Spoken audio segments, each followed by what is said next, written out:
Hello guys and welcome back to my YouTube channel. Crypto space में कई बार ऐसे words लोग बोल देते हैं जिसका आई एम नॉट श्योर हम सही से मीनिंग समझ पाते हैं। इसलिए आज के वीडियो में हम 25 ऐसे टर्म्स और उनकी मीनिंग की बात करेंगे जो बहुत ही कॉमनली यूज़ होते हैं क्रिप्टो स्पेस में। अगर आप बिजी हो तो आप डिस्क्रिप्शन में दिए हुए टाइम स्टैम्प्स का यूज़ करके सिर्फ उन्हीं टर्म्स का मीनिंग देख सकते हैं जो आप जानना चाहते हैं, but I appreciate if you watch the full video. मेरा नाम है अभिषेक ठाकुर और आप देख रहे हैं crypto Indians. Term number 1 ATH यानी कि ऑल टाइम हाई, किसी भी एसेट का अपने लाइफ साइकिल में सबसे हाईएस्ट अचीव किया हुआ प्राइस है। फॉर एग्जांपल बिटकॉइन का ऑल टाइम हाई है $64,805। टर्म नंबर 2 ऑल्ट कॉइन्स या फिर ऑल्टरनेट कॉइन्स। बिटकॉइन के अलावा और भी बहुत सारे कॉइन्स होते हैं क्रिप्टो करेंसी में जो कि ब्लॉकचेन पे बेस्ड होते हैं। इन्हें हम कहते हैं ऑल्टरनेट कॉइन्स या फिर ऑल्ट कॉइन्स। ट्रेडिशनली इन कॉइन्स का मार्केट कैप बहुत ही कम होता था compare to bitcoin, but in the last few years कुछ ऑल्ट कॉइन्स जैसे कि Ethereum, XRP, dot, BNB etcetera, इनके मार्केट कैप बहुत ही ज़्यादा बढ़ गया और इनका ट्रेडिंग वॉल्यूम भी काफ़ी बढ़ गया है। Point number 3 bitcoin maximalist. Bitcoin maximalist वो लोग होते हैं जो कि सिर्फ और सिर्फ बिटकॉइन एज एन एसेट को बिलीव करते हैं पूरे ही क्रिप्टो करेंसी स्पेस में। वो किसी भी ऑल्टरनेट कॉइन्स में बिलीव नहीं करते हैं। Term number 4 bitcoin mining. Bitcoin mining या फिर कोई दूसरा क्रिप्टो करेंसी माइनिंग बेसिकली एक कंप्यूटर प्रोसेस है नए बिटकॉइंस ऐड करने का ऑलरेडी एग्जिस्टिंग ब्लॉकचेन में। माइनर्स बिटकॉइन माइन करते हैं, इसका मतलब ये है कि वो बहुत ही कॉम्प्लिकेटेड इक्वेशन सॉल्व कर रहे हैं। जो भी माइनर ये सबसे पहले सॉल्व करता है उसे बेसिकली एक रिवॉर्ड भी मिलता है। इनिशियल डेज में ये नॉर्मल कंप्यूटर के थ्रू भी माइनिंग हो जाती थी, बट आजकल बिटमेन जैसे बड़ी बड़ी कंपनीज माइनिंग करते हैं। Point number 5 block reward. जो भी माइनर ट्रांजैक्शन को वैलिडेट करके रिकॉर्ड करता है उसे एक रिवॉर्ड मिलता है, यानी कि कंपेंसेशन फी मिलती है। इसे ही हम कहते हैं block reward. Term number 6 CEX या फिर centralize exchange. Centralize exchanges basically एक प्लेटफॉर्म होता है जहां पे आप क्रिप्टो करेंसी और फिएट जैसे कि US डॉलर्स, INR एक्सेट्रा की ट्रेडिंग कर सकते हैं। ये सेंट्रलाइज इसलिए है क्योंकि यहाँ पे एक पर्टिकुलर कंपनी या फिर एक पर्टिकुलर एंटिटी सारा चीज कंट्रोल करती है। नेक्स्ट टर्म है DEX यानी कि decentralize exchange. As oppose to centralize exchange, decentralize exchange में कोई भी एक पर्टिकुलर एंटिटी का पूरा कंट्रोल नहीं होता है। इसका फायदा यह है कि इसमें कम रेगुलेशंस होते हैं और ये ज़्यादा सिक्योर भी होता है। Term number 9 DeFi. DeFi basically एक मॉनेटरी सिस्टम है जिसमें कोई भी इन्वॉल्वमेंट नहीं होता किसी भी बैंक का या फिर किसी इंस्टीट्यूशन का। Lending, borrowing, derivatives, margin trading, decentralize exchanges, stable coins, insurance, oracles, ये बेसिकली कुछ पार्ट्स है डीफाई के इकोसिस्टम के। नेक्स्ट टर्म है डिजिटल एड्रेस। किसी को भी आप क्रिप्टो अगर भेजना चाहते हैं तो आपको उसके लिए उसका डिजिटल एड्रेस चाहिए होता है।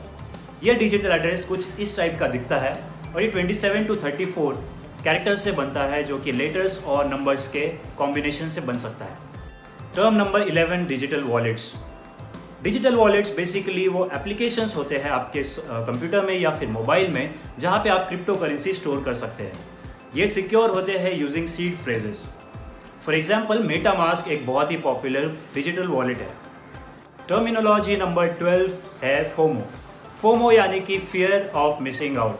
ये आपको तब फील होता है जब आप किसी एसेट में इन्वेस्ट नहीं करते हैं और उसका परफॉर्मेंस बहुत अच्छा होने लगता है।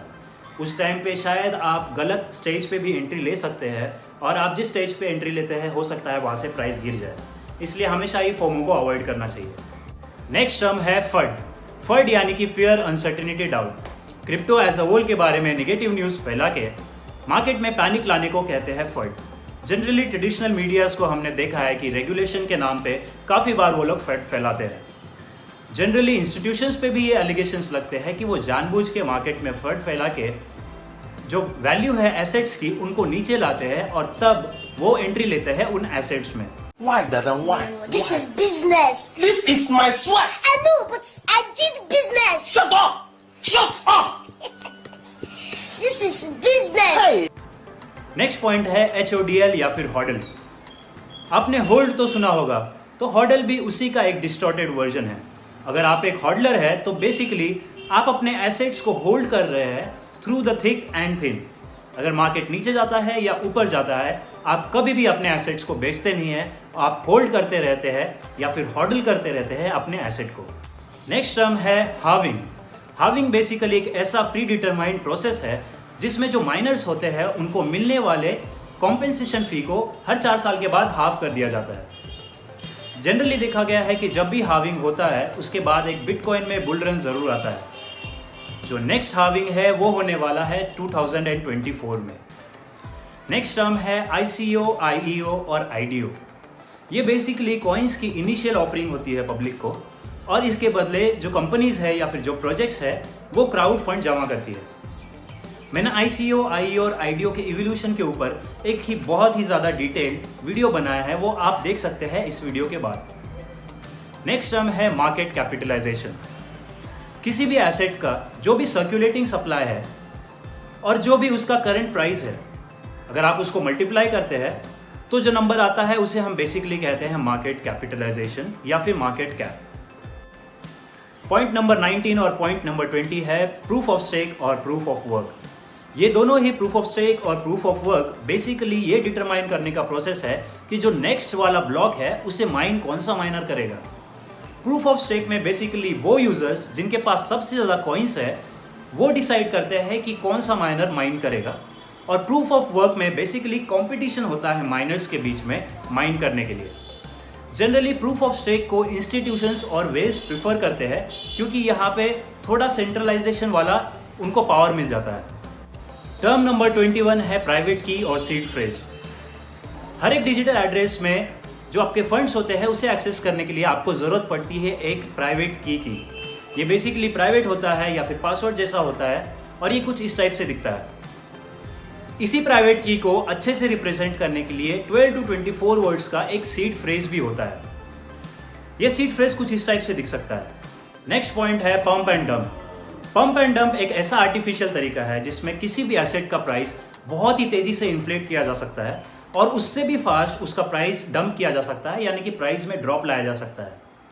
जनरली कि अगर कोई ऐसा कॉइन है जिसका मार्केट कैप बहुत ही कम है तो उसमें बहुत ईजी है, अगर आपके पास बहुत ज़्यादा फंड्स है या फिर आप एक वेल है तो आप बहुत ही ईजीली ऐसे पंप एंड डंप कर सकते हैं। नेक्स्ट टर्म है सतोशी। सतोशी यानी कि cent unit of a bitcoin. 1 Satoshi equals to 0.000000001 bitcoin.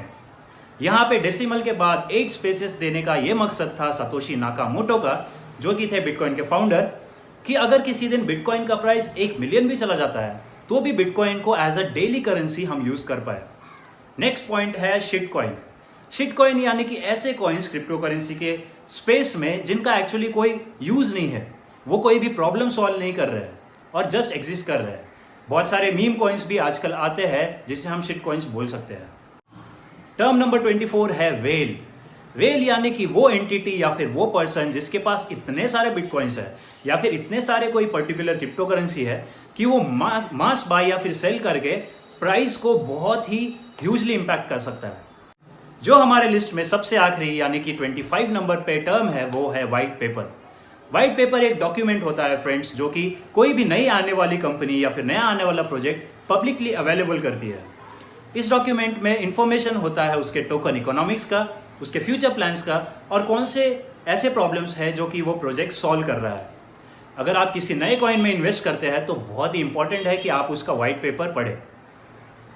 अगर आपको ये वीडियो पसंद आया है तो प्लीज़ लाइक करिए इस वीडियो को, शेयर करिए अपने फ्रेंड्स के साथ, और इस चैनल को सब्सक्राइब करना बिल्कुल ना भूलें। Will meet again soon.